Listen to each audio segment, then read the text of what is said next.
네, 대현TV의 청자 여러분, 네, 여의도 2프로 두 번째 주제 가겠습니다. 네, 장경상 프로님 계속 함께 해주고 계시고요. 자, 오늘 문재인 대통령이 청와대 본관에서 신임 국무위원이 된 변창흠 국토교통부 장관에게 임명장을 수여한 뒤에 박수를 치는 사진이 공개가 됐습니다. 네, 이 사진인데요. 여러분, 근데 좀 전에 장경상 프로와 이렇게 말씀을 나누다 보니까 저기 지금 변창흠 장관이 들고 있는 저 임명장이 너무 크다. 네, 그래서 제가 언뜻 생각이 난 게 지난번에 김정은이 트럼프에게 편지를 썼을 때 왜 편지 봉투를 대문짝만하게 보내지 않았습니까? 네, 뭔가 이게 알맹이는 없는데 거칠에는 그럴싸하게 포장을 하고 싶고 뭐 그런 그 속빈 강정 같은 그런 임명장 느낌이 납니다. 뭐 사회주의 국가 가면 건물들이 그렇잖아요. 다 건물들이 그냥 큼직큼직하고. 네네. 예. 뭐 국민들이야 뭐 먹고 살든 말든 간에 건물만 거창하게 짓는 속성들이. 그 뭐 디자인 이런 거는 신경을 안 쓰죠. 네, 뭐 일단 크고 봐야 되고 거대하고 봐야 되는 거죠.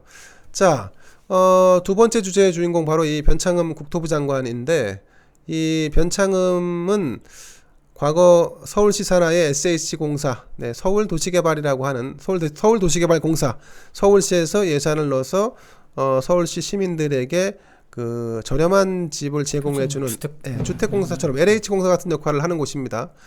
여기에 사장으로 재직을 했었는데 그 사장으로 재직할 당시에 블랙리스트를 만들었다라고 하는 의혹, 그리고 그 사장으로 동일하게 재직할 때 고위직을 채용하는데 총 9명을 채용했는데 모두 변창흠과 학연 등 인연이 있는 사람들로 채용을 했다는 요 의혹이 있습니다. 자, 지금 국민의힘에서는 이 두 가지 사안을 가지고 변창흠을 검찰에 고발을 하겠다 이렇게 밝힌 상태입니다. SH의 전직 직원이라는 분은 변창흠한테 아마 골탕을 세게 먹은 모양입니다. 만약에 이게 사건화가 되고 나보고 증언하라 그러면 증언대에 서겠다, 이렇게까지 얘기를 하는데 뭐 제가 다른 건 몰라도 요 블랙리스트 사건 같은 경우는 그냥 넘어갈 수 있는 사안은 아닌 것 같습니다. 근데 저거 중에서 핵심은 네. 검찰에서 바로 수사가 들어갈 수 있는 거의 핵심은 특혜 채용이에요. 특혜 채용. 저거는 뭐 바로 할 수 있습니다. 그렇군요. 네. 왜냐면 저거는 선례가 너무 많아가지고 매뉴얼이 딱 정해져 있어요. 뭐가 특혜 채용인지. 일단 이거 대충 보니까 무슨 새로 규정들을 많이 만들었더라고요. 사람을 저기 하기 위해서. 그럼 저거 특혜 채용이에요. 새로 인사 규정을 만들잖아요. 사람을 그 자리에 하기 위해서. 그러면 거기에 이제 많은 이제 자격 요건 이런 것들도 다 세팅이 되잖아요. 그러면 이제 특히 고위직 같은 경우는 그런 게 세팅이 되는 거죠.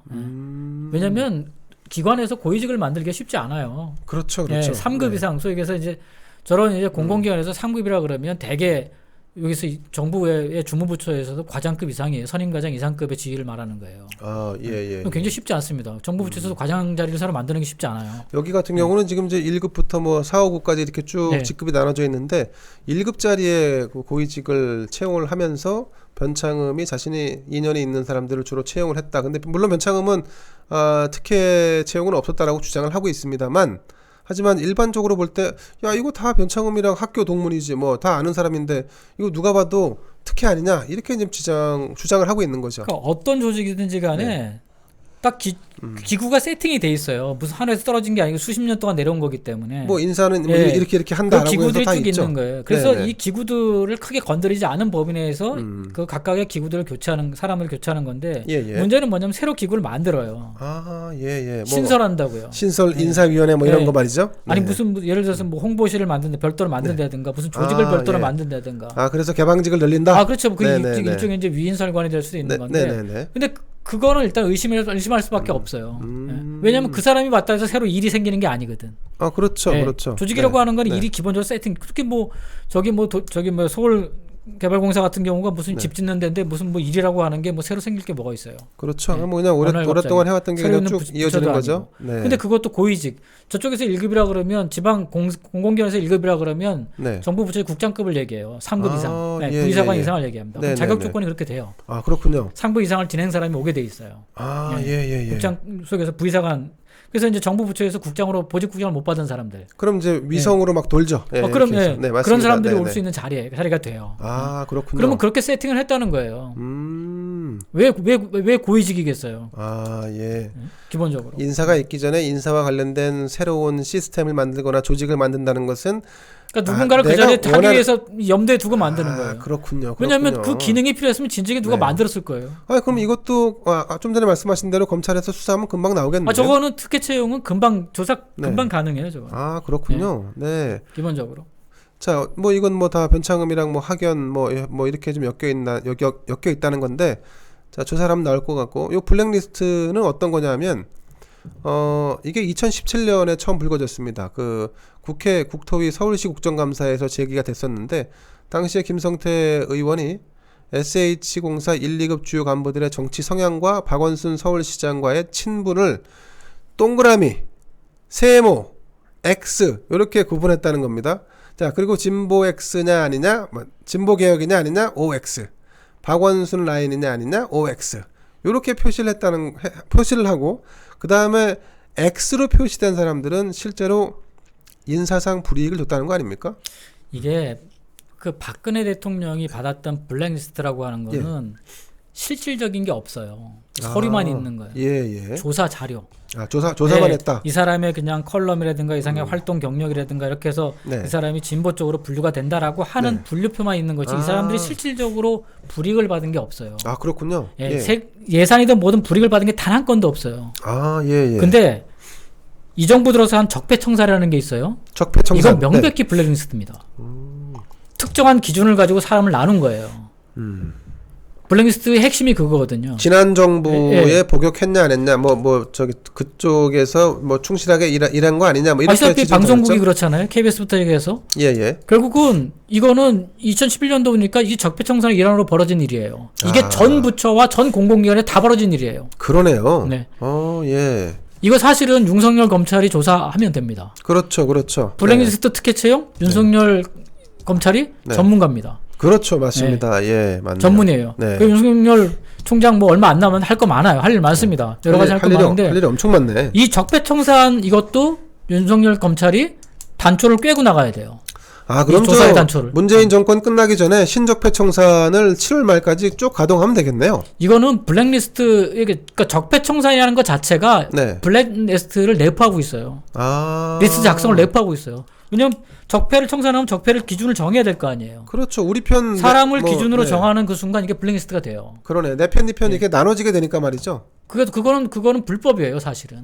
그렇군요. 저 블랙리스트 법원에서 판결한 블랙리스트 핵심이 그거예요. 네네네. 우리나라는 헌법상 어떤 걸로도 차별을 두면 안 돼요. 그렇죠. 차별 두면 안 되죠. 차별 두면 안 됩니다. 네네네. 기본적으로. 국가에 큰 해를 끼치지 않은 이상. 그렇죠. 반역이나 뭐 이런 게 아니라면, 내란 음모나 반역이 아니라면 이거 안 됩니다. 그게 블랙리스트의 핵심이에요. 그걸로 처벌을 받았고 사람들이. 그렇다면 적폐청산 자체도 처벌 대상입니다. 분명히 말씀드리지만 이 SH공사 한 군데만이 아니에요. 저거는 전 공공기관 전 부처 다 벌어진 일이에요.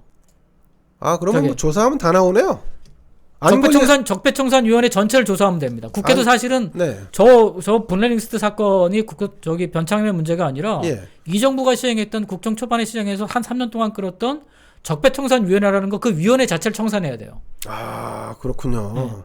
그게 다 블랙리스트입니다. 그게 기본적으로. 진짜 청산해야 될 거는 적폐청산위원회네요. 그거 청산해야 됩니다. 그 청산기구 만들어야 됩니다. 사실. 예. 자, 이게 변창흠 국토부 장관 같은 경우 장관은 오래 하기 힘들 것 같아요. 만약에 이 블랙리스트 작성 의혹 그리고 특혜 채용 의혹이 사실로 드러나면 이거는 구속감이거든요. 구속이죠. 제가 볼 때 특혜 채용은 블랙리스트 사건도 마찬가지고 저건 뭐 증언이 나오면 되지만 저건 사실관계를 규명하기가 되고, 왜냐면 실물이 있어야 되니까. 그렇죠. 근데 특혜 채용은 사실관계를 규명하기 되게 쉬워요. 그렇군요. 기본적으로. 맞습니다. 요게 사실 2017년도에 무슨 일이 있었냐면 그 서울시 산하에 아마 지하철 노조인가요? 그 노조에서 노조 간부들의 자녀를 특혜 채용했다는 의혹도 아마 불거진 걸로 알고 있습니다. 그때 그렇죠. 컸었습니다. 그 일은 많습니다. 근데 아마 이 SH공사 같은 경우도 아마 노조가 있었을 거고 관련해서 여기도 한번 들여다볼 만한 의혹이 있는데, 어쨌든 변창흠 블랙리스트 이 사건에 대해서는 증인도 있습니다. 증인도 이미 뭐 거의 사건이 완결돼 있는 게 이 당시에 주택공사 SH공사의 전직 직원이 변창흠한테 꽤나 피해를 입은 모양인데 이 검찰 조사가 진행되면 변창흠 국토부 장관 후보자의 SH공사 사장 시절 그의 책상에서 문건이 나온 당시 상황을 진술하겠다. 그리고 당시에 내가 그 문건을 보고 사진까지 찍어놨다는 거 아닙니까? 네. 근데 이 사건은 네. 한번 그 폭발성이 있는 게 뭐냐면 휘발성이 큰 게 뭐냐면 네. 이거에서 당한 사람들이 너무 많아요. 있죠. 네. 있죠. 그렇죠. 당사자들이 많습니다. 맞습니다. 그래서 맞습니다. 정권 후반기로 가면 계속 쏟아져 나올 거예요. 예. 이 증언들이 그렇죠. 쏟아져 나올 겁니다. 그래서 야권에서 이걸 좀 주목해야 돼요. 변창흠의 문제가 아니라 예. 저희 적폐청산이라는 이름하에 벌어졌던 수많은 인권적인 상황들 예. 그리고 블랙리스트들. 그러니까 적폐청산 자체가 블랙리스트예요. 그렇죠. 기본적으로 그렇죠. 맞네요, 누군가를 맞네요. 어떤 기준으로 줄을 세워서 불이익을 주는 거잖아요. 그게 그렇죠. 블랙리스트예요. 그렇죠. 예. 사상과 이념뿐만 아니라 여러 가지 이유로 사람을 줄 세우는 거예요. 예. 편가르고. 그럼 전부 다 그건 블랙리스트입니다. 그렇군요. 그건 다 헌법 위반이에요. 자, 여러분 지금 화면에 보시는 요 메모지, 요게 이제 2017년 SH공사 전 직원이 블랙리스트 의혹 관련된 문서라고 해서 핸드폰으로 아마 촬영을 한 것 같습니다. 이거 진짜 네. 이 박근혜 정부에서 만들었던 블랙리스트보다 아주 몇 배 노골적이네. 굉장히 노골적이죠. 네. 왜냐하면 저기 보면 관계에 우호와 불편이라고 돼 있어요. 우호하고 불편뿐만 아니라 그 다음에 진보개혁의 박 시장 저건 뭐야? OX 세모 막 이렇게 돼 있고 그 다음에 박 시장을 좋아하냐 안 하냐, 박 시장과 같은 편이냐 아니냐를 저렇게 지금 나눠놓은 건데 이게 지금 이제 변창흠은 어떻게 주장을 하고 있냐면 나도 모르겠다. 누군가 나를 음해하기 위해서 내가 연임을 할 것을 방해하기 위해서 일부러 내 책상에 누가 갖다 놓은 것 같다 이렇게 얘기하면서 그 당시에 이 조사를 빠져나갔었습니다. 조사를 빠져나갔던 것 자체도 넌센스네. 그것도 넌센스죠. 그 책상에 맞습니다. 있으면 네. 뭐 그거는 뭐 100%지 뭐. 아니 그걸 뭐 누가 갖다 놓고 그리고 사실은 갖다 놨다 쳐도요. 이 SH공사 사장 정도 되는 자리에 있으면 그러면 누가 들어왔는지 들고 났는지 다 알 수 있지 않습니까? 사장실은 별도로 있고 비서도 있고 출입이 항상 이 밖에 나가면 복도에도 CCTV도 있고 말이죠. 그럼 누가 들어왔다 나갔는지 알 수 있는데 이걸 뭐 변명이라고 그렇게 했으니까 할 말은 없습니다만 조사하면은 제가 볼 땐 다 나올 것 같습니다. 근데 여기 공교롭게도 보시면 임대본부장도 박 시장과 사이가 안 좋아 X. 그다음에 마케팅 실장도 X. 다 X예요. 보니까 홍보처장도 X.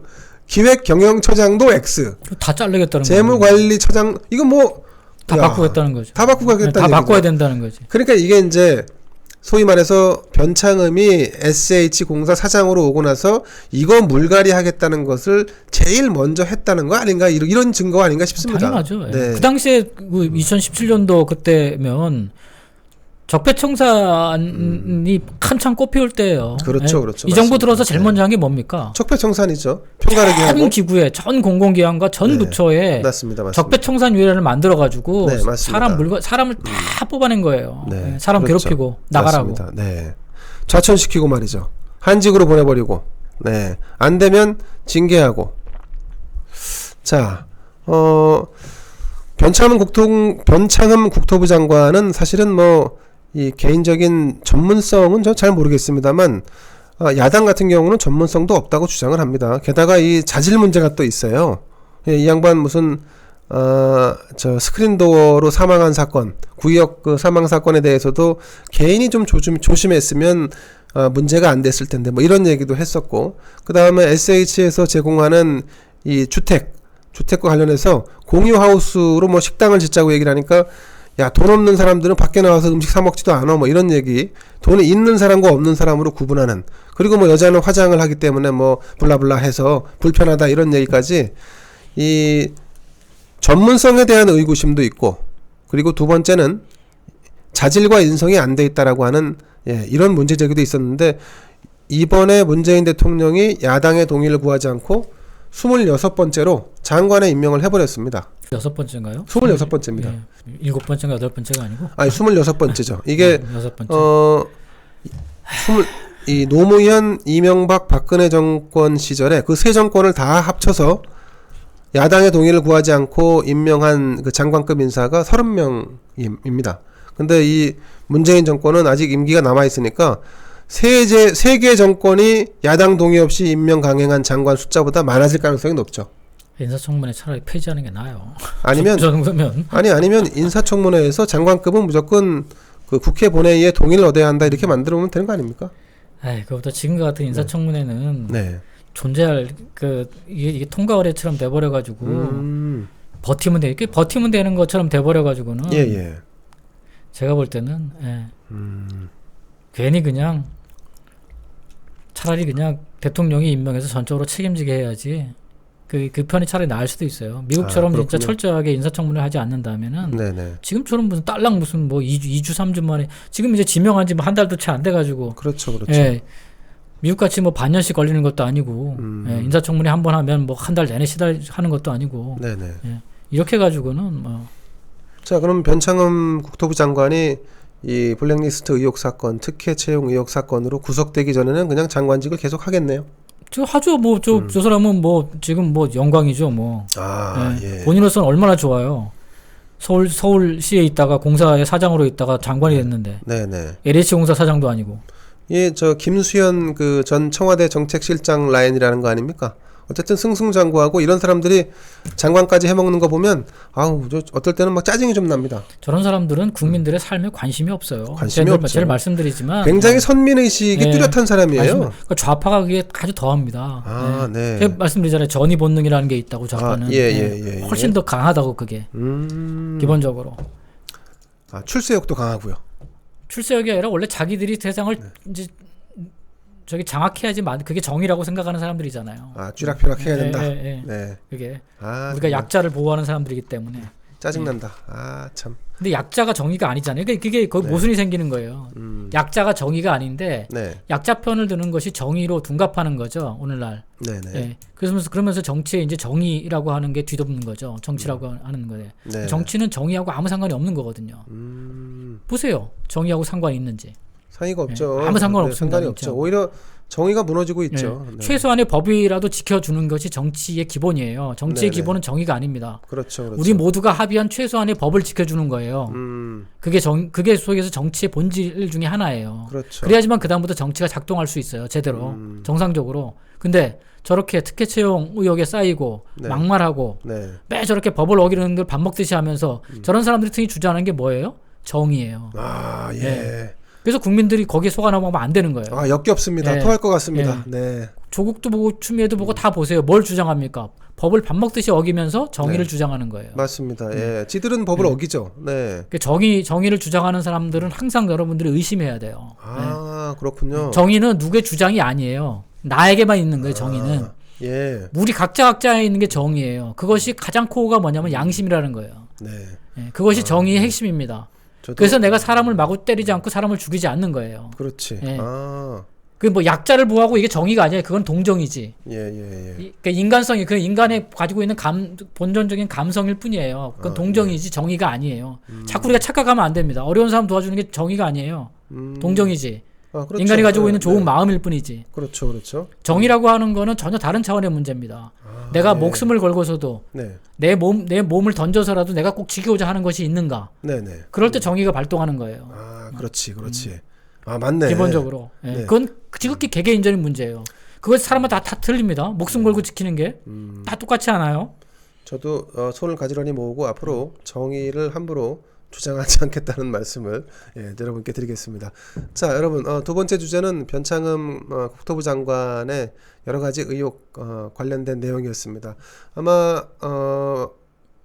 윤석열 검찰총장이 제대로 일을 한다면 윤석열 총장 임기 내에 변창흠에 대한 수사 그리고 깜빵까지 가지 않을까 하는 예측을 해보면서 요즘 분위기라면 뭐 야당에서 고발하면 바로 조사할 것 같은데 바로 조사해야죠. 바로 수사 들어갈 것 같은데. 그리고 여기 뭐 당사자도 있으니까 뭐. 그렇죠. 그리고 여기는 지금 국민적으로 상당히 좀 욕을 많이 먹었기 때문에 뭐 바로 수사 들어간다래도 전혀 뭐 지금 문제가 될 게 없을 것 같습니다. 바로 수사를 윤석열 총장의 일관성을 유지하려고 그러면 그렇죠. 바로 수사 들어가야 돼요. 이런 거 수사 들어가야죠. 그리고 그렇죠. 저거는 그냥 문재인 정부 그랬어요.